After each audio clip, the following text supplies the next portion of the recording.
Start कर रहे हैं और हम देख लेते हैं कि हमारे पास डेप्रिसिएशन जो है वो क्या होती है, क्यों होती है, कैसे होती है, किस तरह से हम लोग डेप्रिसिएशन कैलकुलेट करते हैं, सारी कहानियाँ। ठीक है, चले बेटा आ जाए।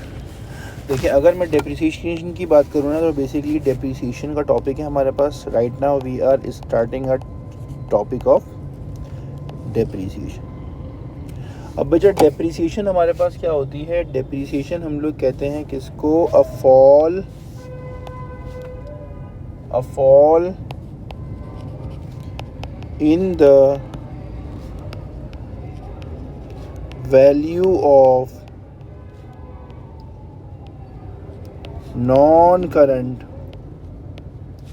Assets over it's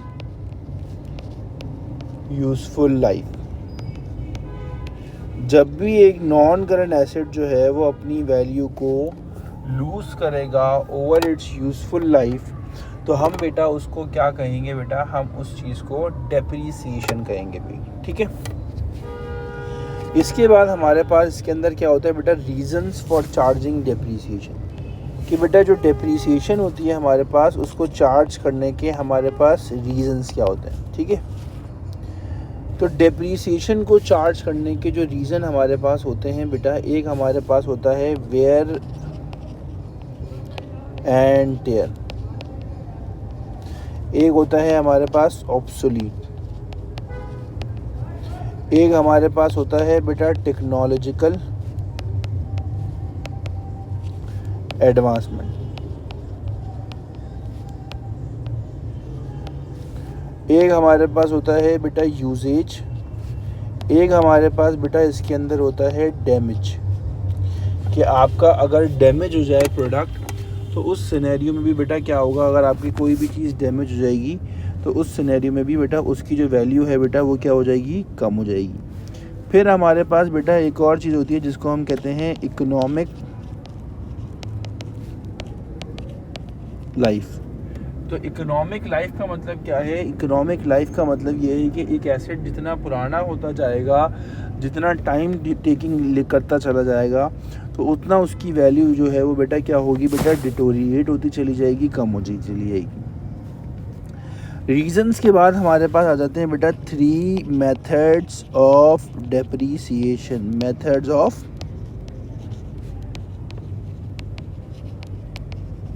depreciation, 3 method of depreciation में बेटा जो एक मेथड हमारे पास होता है उसको हम कहते हैं number 1 straight line method. It is also called SLM। दूसरा हमारे पास होता है reducing balance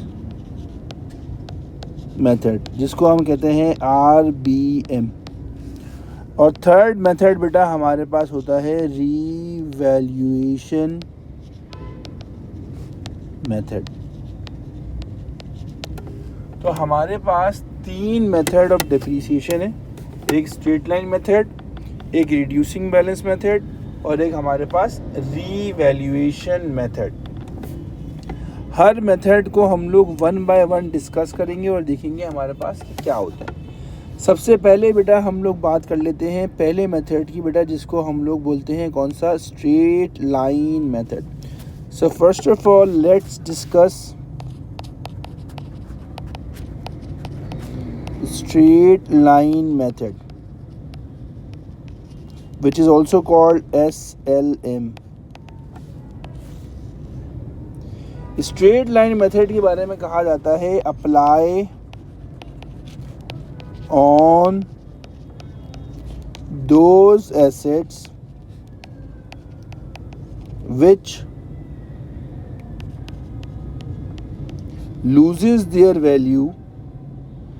which loses their value slowly and gradually। So apply on those assets which loses their value slowly and gradually।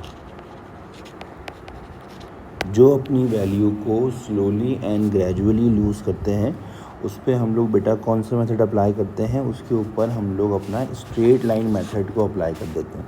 अगर हम फॉर एग्ज़ाम्पल की बात करें तो फॉर एग्ज़ाम्पल हमारे पास इसमें आ जाता है बिल्डिंग्स की वैल्यू जो है वो कम होती है बेटा, लेकिन बहुत स्लोली डेप्रीशिएट होती है, बहुत जल्दी डेप्रीशिएट नहीं होती है हमारे पास, ठीक है।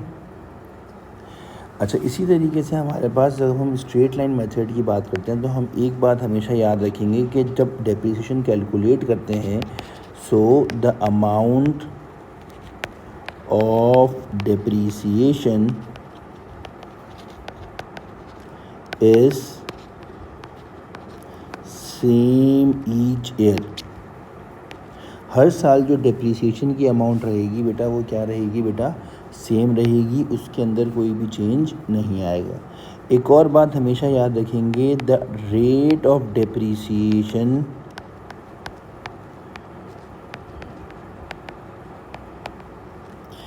will always apply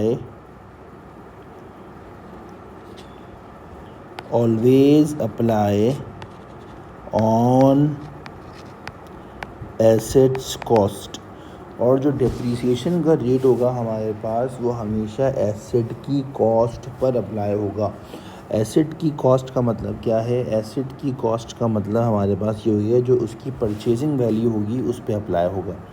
अब हमारे पास 3 ऐसे फॉर्मूले हैं जो we usually use for straight line method. तो बेटा एक तो हमारे पास क्या होता है, cost minus scrap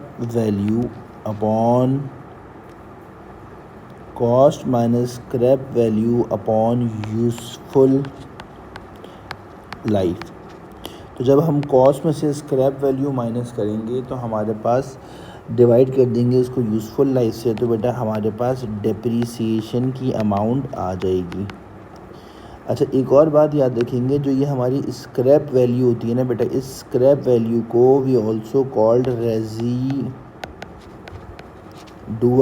value. Scrap value को बेटा हम लोग रेजिडुअल वैल्यू के नाम से भी बुलाते हैं। तो अगर पेपर में कहीं रेजिडुअल वैल्यू लिखा हुआ आ जाए तो समझ जाइएगा कि वहाँ पर स्क्रैप वैल्यू की बात हो रही है।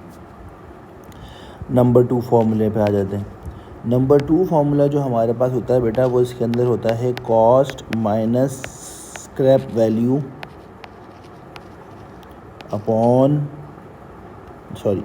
कॉस्ट माइनस स्क्रैप वैल्यू करेंगे बेटा, जो भी वैल्यू आएगी उसके ऊपर फिर रेट ऑफ डेप्रिसिएशन जो कि आपको परसेंटेज में गिवन होगा वो लगा देंगे, तो आपके पास डेप्रिसिएशन आ जाएगी। फिर इसके बाद नंबर 3 हमारे पास सिंपल होता है, जिसके अंदर हम क्या करते हैं, सिंपल कॉस्ट को मल्टीप्लाइड बाय रेट करेंगे, तो बेटा हमारे पास क्या आ जाएगा, डेप्रिसिएशन आ जाएगी। तो ये हमारे पास बेटा तीनों फॉर्मूले किससे रिलेटेड होगा बेटा, ये हमने डिस्कस कर लिया हमारे पास यहाँ पर अपना स्ट्रेट लाइन मेथड। अब हम आ जाते हैं स्ट्रेट लाइन मेथड के बाद अपने दूसरे मेथड के ऊपर बेटा, जिसको हम कहते हैं RBM, which is called reducing balance method।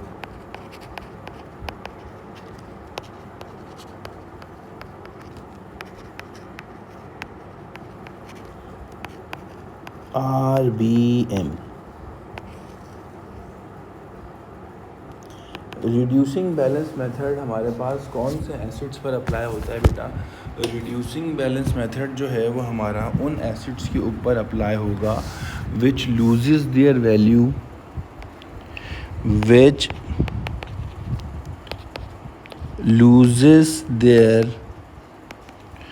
value higher in the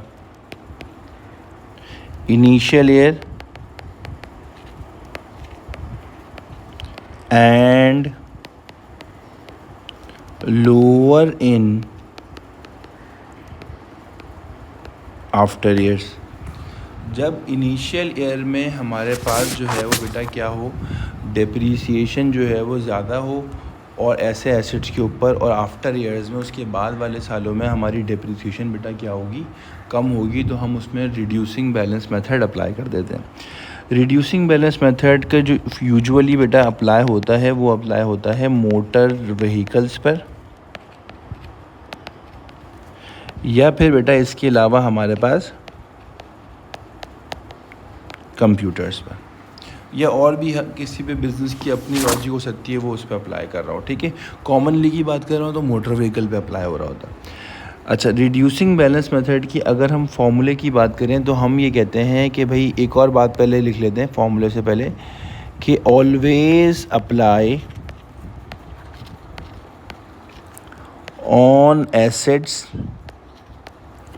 net book value. ठीक है भाई, जिसको हम कहते हैं NBV। यहाँ पर आपके पास को दोबारा मेंशन भी कर देते हैं कि NBV का मतलब क्या होता है। NBV का मतलब होता है नेट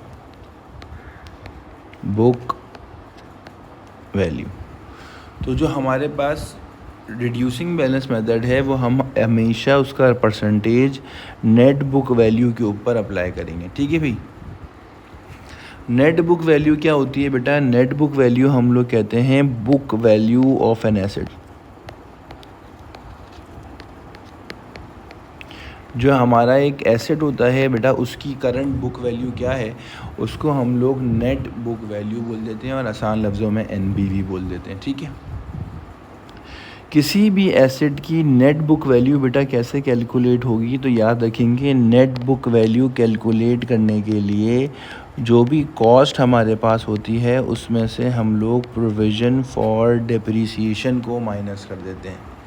सर ये प्रोविज़न फॉर डिप्रिसिएशन क्या होती है और ये प्रोविज़न फॉर डिप्रिसिएशन क्या भला है? तो आइए हम लोग देख लेते हैं भाई। देखिए, प्रोविज़न फॉर डिप्रिसिएशन को हम लोग total depreciation charged in previous year. ठीक है भाई, पुराने वाले सालों में जितनी भी प्रीवियस डिप्रिसिएशन चार्ज हुई है उसको हम लोग जो है वो प्रोविज़न फॉर डिप्रिसिएशन भी बोल सकते हैं। और आजकल एग्जामिनर इसको एक और नाम से कह रहा है जिसका नाम होता है हमारे पास अक्यूमुलेटेड डिप्रिसिएशन। तो अक्यूमुलेटेड डिप्रिसिएशन लिखा हो, टोटल डिप्रिसिएशन चार्ज लिखा हो या प्रोविज़न फॉर डिप्रिसिएशन लिखा हो, तो सबका मतलब हमारे पास एक ही होता है। अभी कैसे आती है हम लोग अभी मैं आगे हम पढ़ेंगे तो उसके अंदर आपको समझ में आ जाएगा। इसका पूरा अगर हम रिड्यूसिंग बैलेंस मेथड का फॉर्मूला की बात करें तो बेटा पूरा फॉर्मूला क्या होगा कि पहले हम लोग कॉस्ट में से माइनस कर देंगे हमारी प्रोविज़न फॉर डिप्रिसिएशन, तो हमारी नेट बुक वैल्यू आ जाएगी, उस पर हम रेट लगा देंगे जो कि परसेंटेज ऑफ डिप्रिसिएशन होगा, तो हमारे पास हमारी डिप्रिसिएशन की अमाउंट आ जाएगी पूरी की पूरी।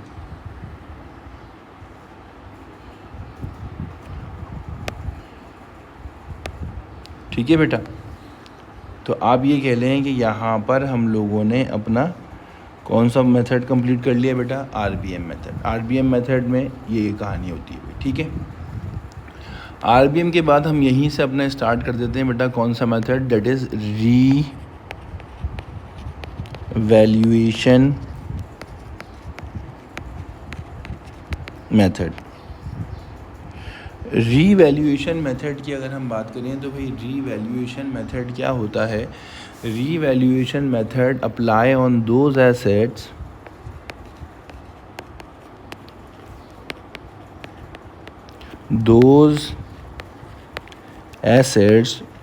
for which it is difficult to calculate cost. बेटा जिन एसेट की कॉस्ट यूजुअली कैलकुलेट करना मुश्किल होती है उसमें हम लोग कौन सा मेथड अप्लाई कर रहे होते हैं? उसमें हम लोग रीवैल्यूएशन मेथड अप्लाई करेंगे। यूजुअली हमारे सिलेबस में लूज टूल्स जो होते हैं उसके ऊपर जो है वो हम लोग इसको अप्लाई कर रहे होते हैं। ठीक है, लूज टूल्स जो होते हैं बेटा उस पर हम लोग रीवैल्यूएशन मेथड अप्लाई कर रहे होते हैं। रीवैल्यूएशन मेथड का फॉर्मूला होता है कि आप क्या करोगे, ओपनिंग वैल्यू ऑफ एसेट लिखोगे, जो भी एसेट है आपके पास उसकी ओपनिंग वैल्यू आ जाएगी। फिर आप लिखोगे परचेज ऑफ एसेट जो भी आपने asset during the year purchase करें उसको इसमें हम ऐड कर देंगे। फिर हम करेंगे हमारे पास सेल ऑफ एसेट। जो भी एसेट हमने बेचा है उसकी नेट बुक वैल्यू यहाँ पर ले लेंगे और उसको हम माइनस कर देंगे ऊपर से, और एट द एंड हम माइनस कर देंगे closing value of asset. Asset की क्लोजिंग वैल्यू क्या आई हुई है। तो जब आप ये सब करोगे तो बेटा एट द एंड आपके पास डेप्रीसिएशन की अमाउंट आ जाएगी। ठीक है, रीवैल्यूएशन मेथड के अंदर हम सिंपली ये फॉर्मूला यूज़ करते हैं। अगर समटाइम अगर डेप्रीसिएशन का मेथड भी नहीं गिवन हो तो जब भी हम लोग यही मेथड यूज़ करेंगे। ठीक है, बताया हुआ ना होंगे कौन सा मेथड हम अप्लाई कर रहे हैं। चले आ जाते हैं और आगे थोड़ा सा। इसके अलावा हमारे पास अब हम आगे बढ़ें तो भाई ये तो हमारे 3 मेथड्स हो गए। फिर बेटा हमारे पास 3 टाइप्स ऑफ एंट्रीज़ आती हैं। ठीक है, जो कि डेप्रीसिएशन के टॉपिक में हमारे पास हमेशा आती हैं। नंबर 1 हमारे पास कौन सी आती है, purchase of non current assets. एक तो आती है नॉन करंट एसेट को परचेज़ करने की। तो जब हम purchase of non current asset करेंगे तो हमारी एंट्री क्या बनेगी बेटा, हम एसेट ख़रीदेंगे तो हमारा जो एसेट होगा सिंपली वो एसेट डेबिट हो जाएगा, और बेटा हमारे पास एसेट को हम डेबिट कर देंगे, और जब हम पैसे देंगे तो कैश बैंक, और हमारा जो रिसीवेबल होगा जिससे हमें पैसे, जिसको हमें पैसे देने हैं, सॉरी पेबल होगा हमारा, उसको हम लोग क्रेडिट साइड पे लिख देंगे। ठीक है भाई, तो ये हमारे पास purchase of non current asset की एंट्री आ गई। इसी तरीके से बेटा एक और एंट्री हमारे पास बनाते हैं हम लोग, depreciation charged for the year. अच्छा, एक और चीज़ ये देखिएगा कि एसेट ऊपर वाली जो एंट्री थी, क्योंकि एसेट हमारे पास हमने परचेज़ करा है, इंक्रीज़ हो रहा है तो इसलिए डेबिट पर आता है। ये दोनों चीज़ें हमारे पास, बैंक और कैश जो है वो हमारा एसेट होता है, हम पे कर रहे हैं बेटा, एसेट कम हो रहा है तो कहाँ आ रहा है, क्रेडिट पर। अगर हमने पैसे नहीं दिए हुए तो ये पेबल हमारे लिए क्या होगा बेटा, हमारी लाइबिलिटी। तो लाइबिलिटी बढ़ रही है तो इसलिए ये क्रेडिट पर आ रहा है। अब हम depreciation charge for the year अगर हम करेंगे तो हमारी एंट्री कुछ बन जाएगी, ये क्या बनेगी भाई, इनकम स्टेटमेंट डेबिट, और हमारी प्रोविज़न फॉर डेप्रीसिएशन क्रेडिट। तो बेटा याद रखिए हमारे पास इसकी एक्सप्लेनेशन में इनकम स्टेटमेंट के लिए डेप्रीसिएशन इज़ एन एक्सपेंस। तो जब एक्सपेंस बढ़ेगा तो हम उसको कहाँ लिख देंगे बेटा, डेबिट पर। और जो प्रोविज़न फॉर डेप्रीसिएशन होती है बेटा वो हमारे लिए होती है कॉन्ट्रा एसेट। कॉन्ट्रा एसेट का मतलब होता है if asset is increases on the debit side the opposite nature of the asset. तो इसका मतलब ये कहाँ पर इंक्रीज़ होगा बेटा, हमारे पास ये आ जाएगा क्रेडिट साइड के ऊपर। ठीक है बेटा, इसके बाद हमारे पास ईयर, जब हम लोग बेटा डेप्रीसिएशन चार्ज करेंगे तो यहां पर हमारे पास क्या एंट्री बनेगी बेटा, बन जाएगी इनकम स्टेटमेंट डेबिट और प्रोविजन फॉर डेप्रीसिएशन क्रेडिट। बेटा जब भी हम लोग डेप्रीसिएशन चार्ज करेंगे तो हमारे पास एंट्री बन जाएगी income statement debit, provision for depreciation credit. Income statement debit पर आ जाएगा, प्रोविजन फॉर डेप्रीसिएशन को हम क्रेडिट पर लिख देंगे। अब सर ऐसा क्यों होता है, ऐसा इसलिए होता है कि बेटा हमारे पास इनकम स्टेटमेंट के लिए डेप्रीसिएशन एक एक्सपेंस है, और एक्सपेंस बढ़ेगा तो हम कहाँ रिकॉर्ड करेंगे बेटा, डेबिट पर। इसी तरह से बेटा हमारे पास प्रोविजन फॉर डेप्रीसिएशन जो है उसको हम कहते हैं कॉन्ट्रा एसेट। कॉन्ट्रा एसेट का मतलब होता है एसेट डेबिट पे बढ़ता है ये कहां पर बढ़ेगा बेटा? क्रेडिट साइड के ऊपर। तो इसीलिए जब भी हम हर साल की डेप्रिसिएशन चार्ज करेंगे तो इससे क्या होगा, हमारे पास हमारी कॉन्ट्रा एसेट की वैल्यू बढ़ जाएगी, तो हम उसको क्रेडिट साइड पे रिकॉर्ड कर देंगे। डेप्रिसिएशन वगैरह के बाद हमारे पास थर्ड एंट्री जो बेटा हमें बनानी होती है वो होती है हमारे पास बेटा किस चीज की? Disposal of asset. Disposal of asset. Disposal of asset का मतलब होता है हमारे पास बेटा सेल ऑफ एसेट, कि हमने क्या करना है, एसेट को सेल करना है, एसेट को हम लोगों ने बेचना है। तो जब हम एसेट को बेचेंगे तो एक एंट्री बनेगी हमारे पास एसेट की कॉस्ट, मतलब उसमें जो वैल्यूज आएंगी वो उसकी इनिशियल परचेज की आएंगी। तो हम एंट्री बना देंगे बेटा, क्या हमारे पास एंट्री बन जाएगी भाई, एसेट बिक रहा है तो कम हो जाएगा, तो कहां जाएगा बेटा? क्रेडिट साइड पर। और डिस्पोजल अकाउंट आ जाएगा हमारे पास कहां पर बेटा? डेबिट साइड के ऊपर। लेकिन याद रखिएगा वैल्यूज क्या आएंगी? Values will be initial cost. Values will be initial cost जिस पे हम लोगों ने परचेज करा। सही है भाई, वैल्यूज वो वाली आएंगी जिस पे सेल कर रहे हैं, वो वाली वैल्यूज नहीं आएंगी। जिस पे परचेज कर रहे हैं सिर्फ और सिर्फ वो वाली वैल्यूज आ जाएंगी। फिर आ जाओ बेटा, अगली एंट्री बनेगी बेटा इसके अंदर प्रोविजन फॉर डेप्रीसिएशन की। याद रखिएगा जब हम एक एसेट को बेच देते हैं तो उसकी प्रोविजन को भी अकाउंट से निकाल देंगे।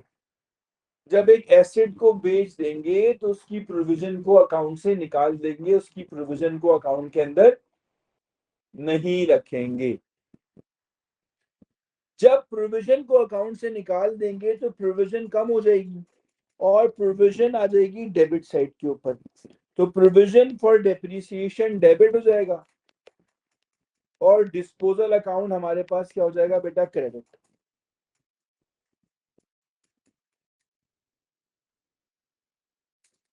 प्रोविजन फॉर डेप्रिसिएशन के बाद एक और एंट्री जो हमारे पास बननी होती है बेटा वो होती है किसकी?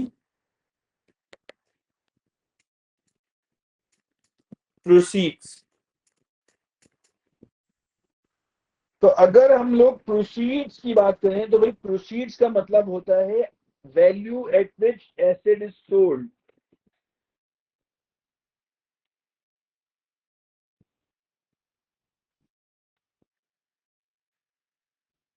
या फिर amount at which asset is sold. या प्रोसीड में हमेशा वो वाली अमाउंट आएगी जिस वैल्यू पर हमने एसेट को बेच दिया होगा। प्रोसीड की एंट्री क्या बनेगी बेटा? प्रोसीड की एंट्री के अंदर हमारे पास जितने पैसे हमें रिसीव होंगे उतनी अमाउंट से हमारा बैंक जो है वो बेटा क्या हो जाएगा? डेबिट हो जाएगा। अगर कैश फॉर्म में रिसीव होंगे तो कैश डेबिट हो जाएगा। और अगर हमारे पास हमें किसी से लेने होंगे पैसे तो जो हमारा रिसीवेबल होगा ना बेटा वो रिसीवेबल हमारा डेबिट हो जाएगा। क्रेडिट क्या हो जाएगा बेटा? क्रेडिट हमारे पास हो जाएगा हमारा डिस्पोजल अकाउंट। ठीक है भाई, तो ये प्रोसीड की एंट्री आ गई। प्रोसीड की एंट्री के बाद हमारे पास बेटा हम लोगों को यहाँ पर एक और एंट्री बनानी होती है जिसको हम लोग बोलते हैं लॉस या फिर गेन की। अब इधर आपको बेटा हमारे पास क्या होगा? लॉस होगा, या फिर बेटा आपको यहाँ पर हमारे पास बेटा क्या हो रहा होगा? आपके पास गेन हो रहा होगा। तो इधर हम लोग ये चेक करेंगे कि हमारे पास बेटा हम लोगों को लॉस हो रहा है या फिर गेन हो रहा है। ठीक है, अगर बेटा लॉस होगा तो हमारे पास लॉस हमारे लिए एक्सपेंस है, तो लॉस हमारे पास कहाँ आ जाएगा? डेबिट पर। Loss debit and disposal account credit कर देंगे। और इसी तरीके से अगर हम गेन की बात करेंगे तो गेन हमारे लिए बेटा क्या होता है? इनकम होता है। तो हम लिखेंगे गेन इनकम स्टेटमेंट क्रेडिट और डिस्पोजल अकाउंट डेबिट, और डिस्पोजल अकाउंट को डेबिट पे लिख देंगे। बस ये याद रखेंगे कि बेटा जो लॉस हमारे लिए होता है वो क्या होता है बेटा, लॉस इज़ एन एक्सपेंस, और गेन जो होता है बेटा हमारे पास वो हमारे लिए क्या होता है, गेन इज़ एन इनकम। ठीक है, आई होप सो बेटा आप लोगों को ये बात यहाँ तक समझ में आ गई होगी। अब इसके अंदर हमारे पास एक बात बस समझ लेते हैं कि कैसे पता चलेगा कि हमारे पास जो हमारी लॉस हुआ है या हमें गेन हुआ है। सही है बेटा, ये कैसे पता चलेगा, if the net book value is higher than the proceeds, we have a loss। अगर एसेट की वैल्यू, नेट बुक वैल्यू जो है वो 8000 है और जो हमारे पास प्रोसीड है बेटा वो हमारे पास जो है वो लेट सपोज कितना है, वो 7000 है, तो इसका मतलब हमें 1000 का बेटा क्या हो गया, लॉस हो गया। तो ये हमारे पास हमेशा हम लोग इसको कंसीडर कर लेंगे एज अ लॉस। इसके अलावा if the net book value is lower than the proceed, proceed कहते हैं जितने का हम लोगों ने सेल किया, we have a gain on disposal, loss on disposal मतलब बेचते वक्त हमारे पास क्या हो रहा है, हमें loss, and this is the gain on disposal. अगर एक एसेट की नेट बुक वैल्यू जो है वो बेटा हमारे पास 8000 है और हमने उसको 10000 का सेल कर दिया है, तो इसका मतलब ये है कि हमारे पास बेटा हमें क्या हो रहा है, यहाँ पर 2000 का गेन हो रहा है। ठीक है, तो ये हमारे पास यहाँ पर कहानी एंड हो गई है। आई होप सब लोग समझ में आ गई होगी। अब चलते हैं हम अपने अकाउंट्स की तरफ। एंट्रीज के बाद बेटा हमारे पास क्या होता है, हमारे पास बनते हैं अकाउंट्स।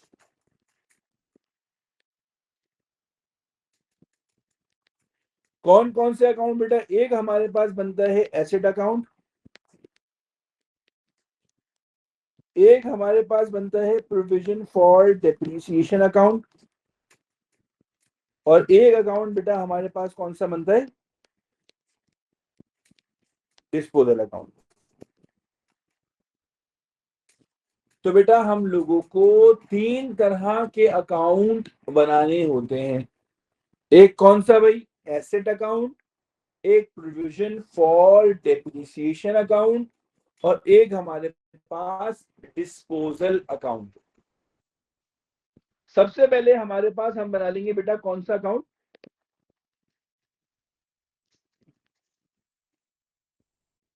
Asset account. याद रखिएगा asset account is also called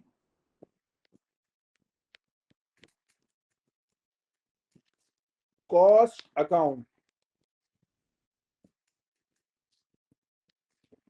because all values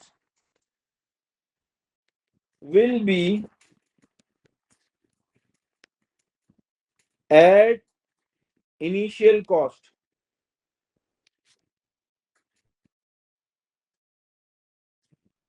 सारी वैल्यूज जो है वो हम लोग इनिशियल कॉस्ट पे ही रिकॉर्ड कर रहे होते हैं, क्योंकि ये एसेट का अकाउंट है हमारे पास।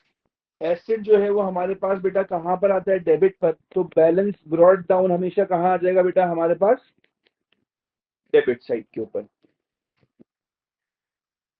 अब बेटा ये देखो, जब हमने एसेट परचेज किया था, एसेट को कहां लिखा था बेटा, वहां पर। बेटा जब हम लोगों ने एसेट परचेज किया था तो एसेट को कहां रिकॉर्ड किया था, डेबिट पे, क्रेडिट पर।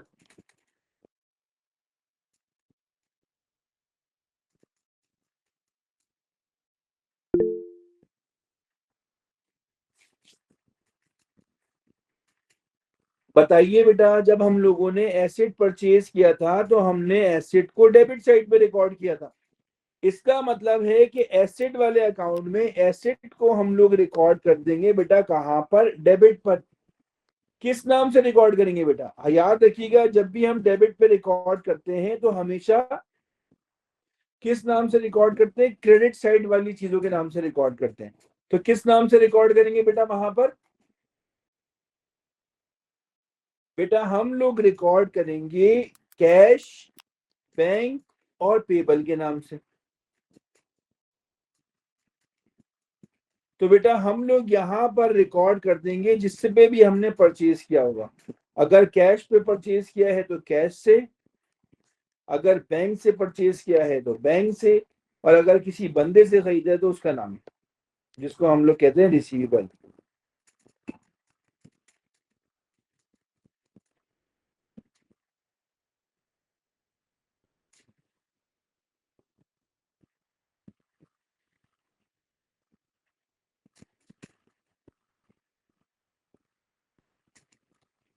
जब भी हम लोग बेटा एसेट को सेल करते हैं तो हम लोग एसेट की कॉस्ट की ये वाली एंट्री बनाते हैं। क्या एंट्री बनाते हैं बेटा? अगर आप देखें एसेट की कॉस्ट में एसेट कहाँ लिखा है हमने? डेबिट पे, क्रेडिट पर? बेटा एसेट की कॉस्ट की एंट्री जो बनाई है हमने सेल के टाइम पे, उसमें हमने एसेट को कहाँ लिखा हुआ है? डेबिट पर, क्रेडिट पर?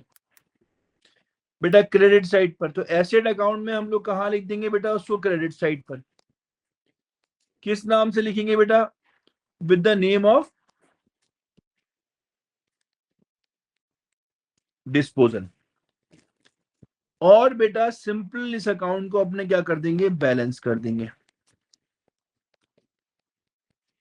यहां बेटा हमारे पास क्या आ जाएगा? Balance carry down. और यहां बेटा हमारे पास क्या आ जाएगा? Balance brought down.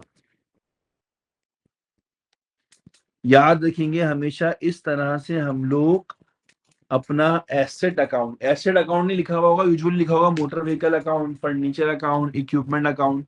तो उसका मतलब एसेट अकाउंट ही बनाते हैं। ठीक है? हमें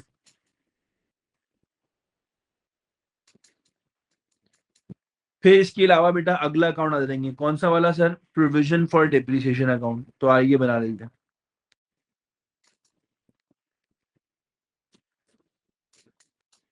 नेक्स्ट अकाउंट जो बेटा हम लोगों को बनाना है वो कौन सा है? Provision for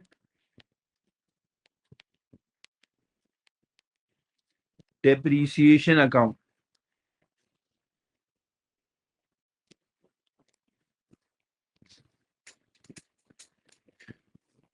provision for depreciation account का जो बैलेंस ब्रॉट डाउन होगा बेटा वो हमारे पास हमेशा कौन सी साइड पर आएगा?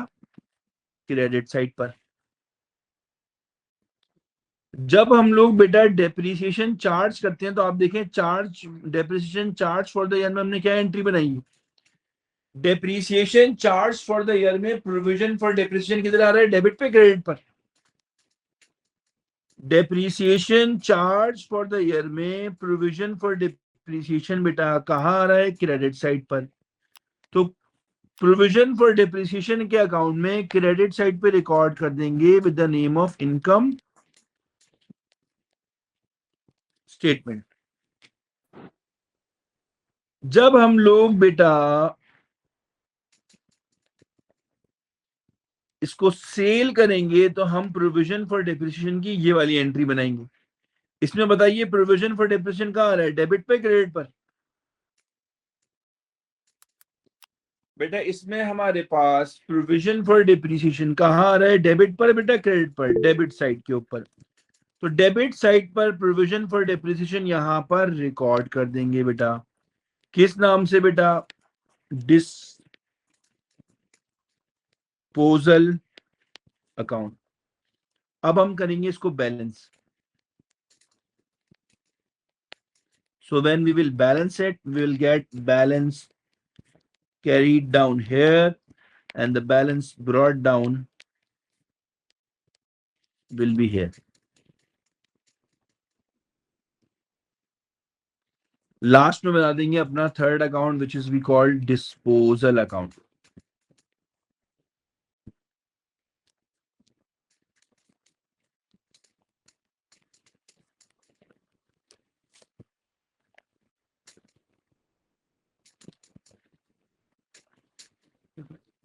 बेटा डिस्पोजल अकाउंट की जरा एंट्रीज देखती आएगा। डिस्पोजल अकाउंट की एंट्रीज के अंदर हमारे पास पहले था डिस्पोजल डेबिट, या तो आप कॉस्ट के नाम से लिख दो या फिर आप एसेट के नाम से लिख दो, एक ही बात है। दूसरा था disposal credit, provision for depreciation debit.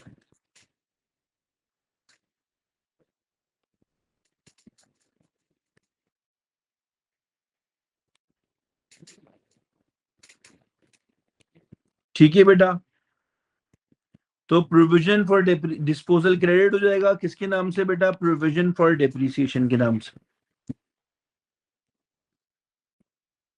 फिर इसी तरीके से हमारे पास प्रोसीड्स के अंदर अगर आपने बैंक से बेचा है तो बेटा बैंक क्रेडिट, कैश से बेचा है तो बेटा कैश क्रेडिट आ जाएगा यहाँ पर, और पेबल आ जाएगा, रिसीवेबल आ जाएगा, सॉरी।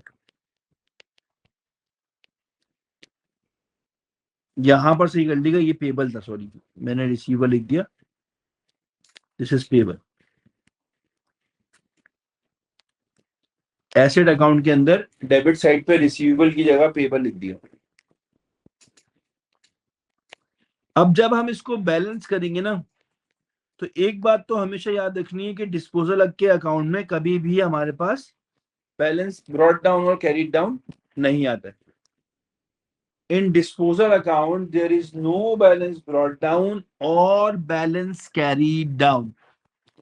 इंस्टेड कि जब आप इसको बैलेंस करोगे, अगर डिफरेंस आ रहा है क्रेडिट साइड पर, अगर डिफरेंस कहां आ रहा है बेटा, क्रेडिट साइड पर, तो वो कहलाएगा बेटा आपके लिए लॉस। ब्रैकेट में लिखेंगे इनकम स्टेटमेंट। और अगर हमारा डिफरेंस आ रहा है डेबिट साइड के ऊपर, कहां पर आ रहा है डिफरेंस बेटा, डेबिट साइड के ऊपर, तो वो हमारे पास कहलाएगा गेन ऑन डिस्पोजल। ब्रैकेट में लिखेंगे इनकम स्टेटमेंट। तो याद रखिएगा डिस्पोजल अकाउंट के अंदर हमारे पास कभी भी बैलेंस ब्रॉट डाउन और बैलेंस कैरी डाउन नहीं होता।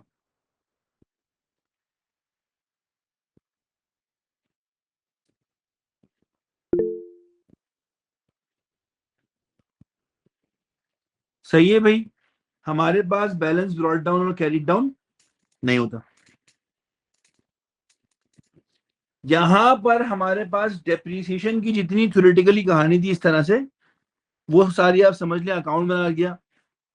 इसके अलावा हमारे पास एंट्रीज आ गई, इसके अलावा हमारे पास मेथड्स आ गए, और हमारे पास रीजंस आ गए जो डेप्रिसिएशन चार्ज करने के हमारे पास यूजुअली सम टाइम होते हैं। अब आइए जरा हम लोग छोटा सा ना अपना खुद के क्वेश्चन कर लेते हैं, फिर हम लोग उस पर आ जाएंगे। किस पे आ जाएंगे भाई, पास्ट पेपर क्वेश्चन पे। अब देखिए, लेट सपोज हमारे पास एक सवाल है, क्वेश्चन है, क्वेश्चन नंबर 1, जिसमें हमारे पास बेटा क्या दिया हुआ है, कॉस्ट दी हुई 100,000, रेट दिया हुआ है हमारे पास 10%। ये आ गया एक सवाल। दूसरा सवाल है क्वेश्चन नंबर 2, जिसमें हमारे पास कॉस्ट दी हुई है 100,000, स्क्रैप वैल्यू दी हुई है हमारे पास कितनी बेटा, 10,000, और रेट हमारे पास कितना दिया हुआ बेटा, 10%। एक और क्वेश्चन हमारे पास आ जाएगा जिसको हम कहते हैं क्वेश्चन नंबर 3। 3 के अंदर हमारे पास कॉस्ट दी हुई है विच इज 100,000, स्क्रैप वैल्यू हमारे पास दी हुई है विच इज 10,000, लाइफ बेटा हमारे पास दी हुई है कितनी बेटा, 10 ईयर्स। ठीक है। अच्छा, एक और छोटा सा पॉइंट हम जरा ऐड करेंगे, कहां पर, जहां पर हम लोगों ने अपना स्ट्रेट लाइन मेथड की स्टोरी लिखी थी। क्या ऐड करेंगे, द अमाउंट ऑफ डेप्रिसिएशन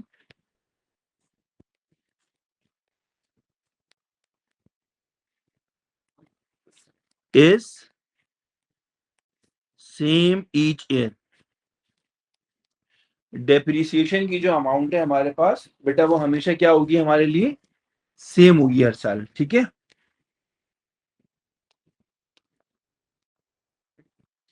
अब ये हमारे पास बेटा क्या हुआ, यहां पर हमारे पास 3 सवाल आ गए। इन 3 सवाल के बारे में फरमा रहा है कि भाई आप लोग एक काम करो कि कैलकुलेट कर दो आप लोग क्या, कैलकुलेट डेप्रिसिएशन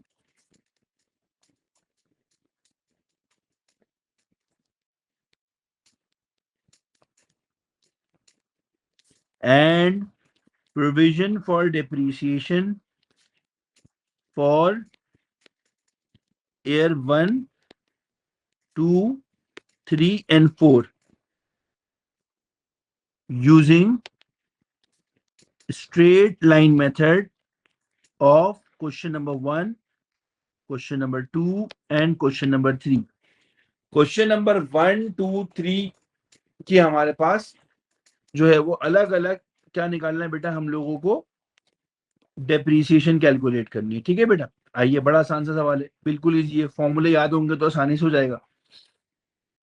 सबसे पहले आ जाएंगे किसके ऊपर बेटा, क्वेश्चन नंबर 1 के ऊपर। Question number 1, this is our question number 1 here. Question number 1 के अंदर हमारे पास बेटा कौन सा फॉर्मूला लग रहा है, कॉस्ट मल्टीप्लाइड बाय रेट। तो हमारे पास क्या आ जाता है बेटा, डेप्रीसिएशन। ऐसा ही है, ईयर 1, ईयर 2, ईयर 3, ईयर 4, 4 सालों की निकालनी है। कॉस्ट कितनी है बेटा हमारे पास, 1 लाख। रेट कितना दिया हुआ है बेटा हमारे पास, 10%। डेप्रिसिएशन कितनी आ जाएगी बेटा हमारे पास, 10,000। ईयर 2 में भी सेम कहानी है। ईयर 2 में भी हमारे पास कुछ चेंज नहीं होगा, क्योंकि वही करेंगे, 100,000 मल्टीप्लाइड बाय 10%। ईयर 3 में भी हमारे पास यही करेंगे तो 10,000 आ जाएगी। तो जो मैंने आपको जैसे बताया, the amount of depreciation is same each year, और सेम एज ईयर 4 में भी ये होगा। सही है बच्चा, सिंपल आसान सवाल था हमारे पास, इस तरह से हमने कर दिया है। अब साइड में हम लोग एक और चीज अपना लेंगे जो हमारे पास क्या कहलाता है, प्रोविजन फॉर डेप्रिसिएशन। सही है, प्रोविजन फॉर डेप्रिसिएशन कहते हैं सारे सालों की पुरानी डेप्रिसिएशन। तो ईयर 1 के अंदर जो प्रोविजन होगी वो होगी 10,000। ईयर 2 की प्रोविजन कितनी होगी हमारे पास, 20,000। दोनों सालों की ऐड कर ली, 1 और 2 की। 3 की कितनी होगी बेटा, ईयर 3 की प्रोविजन फॉर डेप्रिसिएशन कितनी होगी बेटा,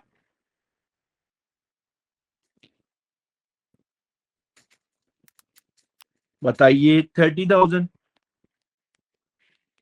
और इसी तरीके से हमारे पास 40,000।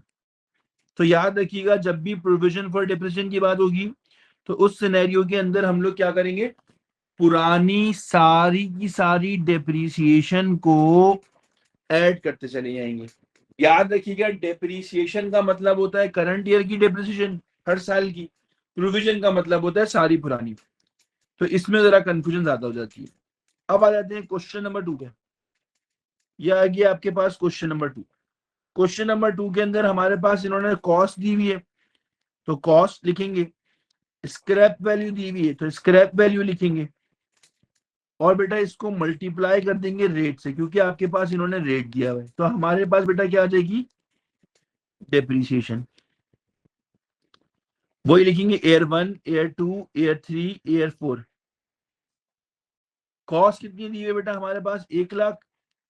स्क्रैप वैल्यू इन लोगों ने दी हुई है 10,000।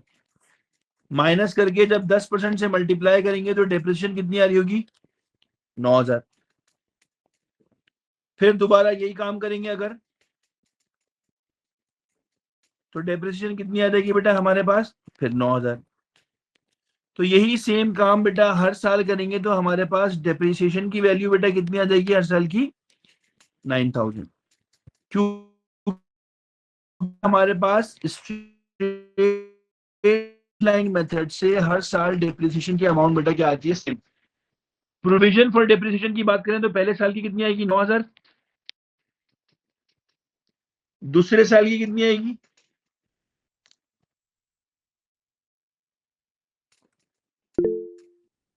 18,000। थर्ड ईयर की आएगी 27,000, और फोर्थ ईयर की आ जाएगी हमारे पास 36,000। सही है, ये हो गया काम। क्वेश्चन नंबर 2 की हो गया। 3 बार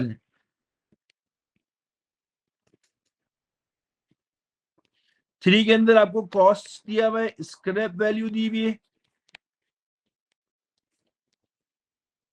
और हमारे पास बेटा क्या दिया हुआ है, लाइफ। तो जब हम लोग ये अप्लाई करेंगे तो हमारे पास बेटा क्या आ जाएगा, डेप्रीसिएशन आ जाएगी। ठीक है,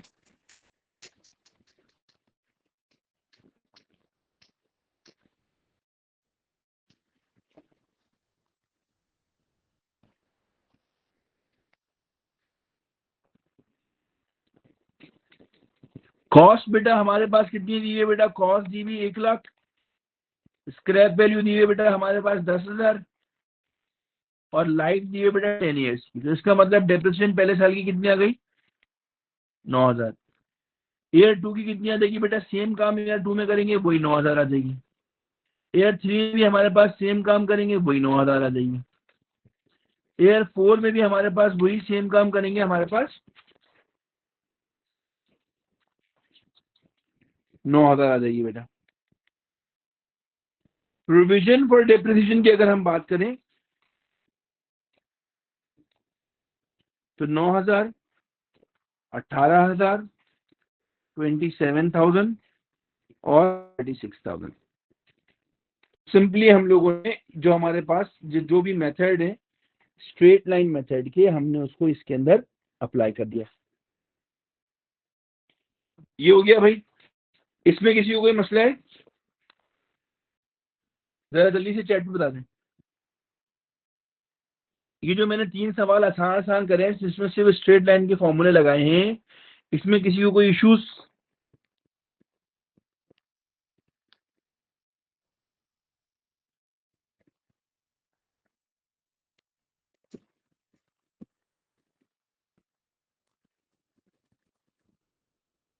अरे भाई बता दे, नहीं है तो इसका मतलब चले आगे चलते हैं। मेरे ख्याल से नहीं होगा इशू, ठीक है, क्योंकि आप लोग बता ही नहीं रहे। चलें, इसका मतलब है किसी को भी कोई इश्यूज नहीं है, आगे बढ़ जाते हैं। अगला सवाल हमारे पास कौन सा है बेटा, एक और सवाल यहां पर प्रिपेयर करते हैं बेटा हम लोग। एक और क्वेश्चन बेटा हमारे पास इन्होंने दिया हुआ है, कह रहा है आपके पास कॉस्ट दी हुई है बेटा कितनी, 100,000 की। प्रोविजन फॉर डेप्रीसिएशन आपके पास दी हुई है बेटा कितनी, 10% की। और कह रहे हैं आप डेप्रीसिएशन निकालो ईयर 1 की, ईयर 2 की, ईयर 3 की और ईयर 4 की, यूजिंग रिड्यूसिंग बैलेंस मेथड। सही है, और इसके अलावा इन सब की प्रोविजन फॉर डेप्रिसिएशन भी निकालो, ईयर 1 की, ईयर 2 की, ईयर 3 की, ईयर 4 की। सही है बेटा। अब अगर आपको याद हो तो हम लोग कौन सा मेथड इसके अंदर अप्लाई करते हैं बेटा, हम लोग अप्लाई करते हैं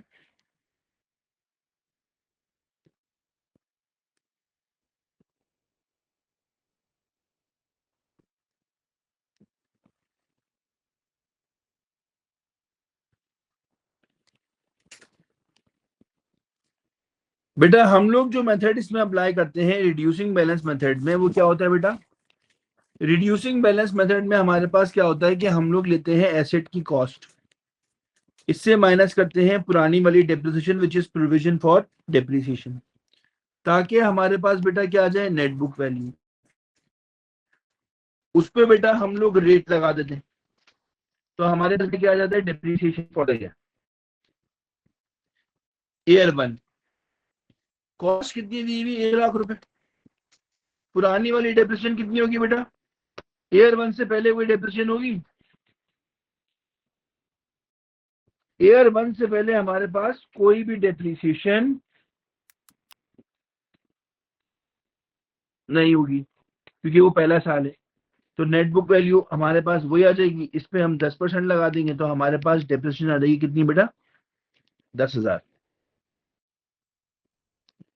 ईयर 2 पे आ जाता है। ईयर 2 के अंदर हमारे पास कॉस्ट कितनी आ रही है बेटा, वही 1,00,000। प्रोविजन फॉर डेप्रिसिएशन कितनी आ जाएगी, पुरानी वाली 10,000 जो आपने ईयर 1 में निकाली है।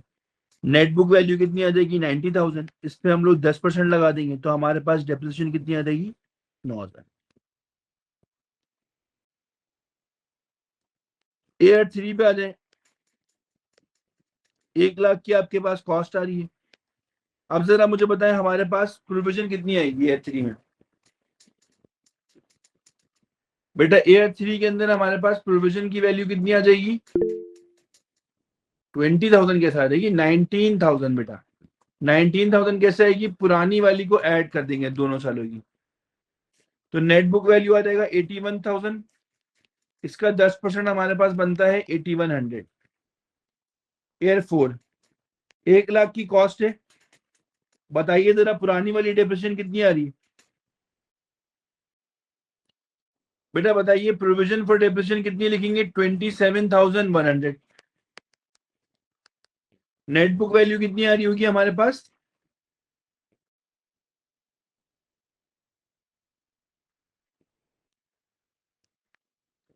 नेट बुक वैल्यू बेटा हमारे पास आ जाएगी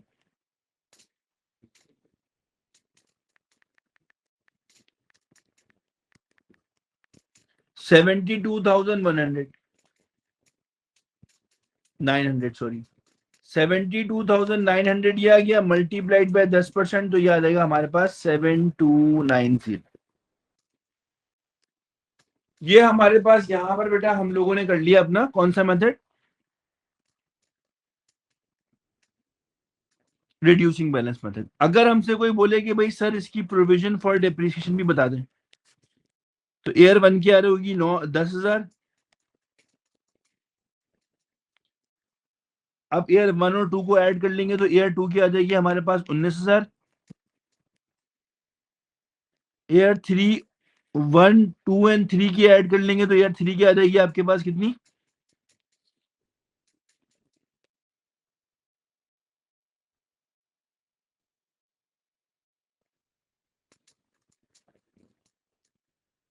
27,100।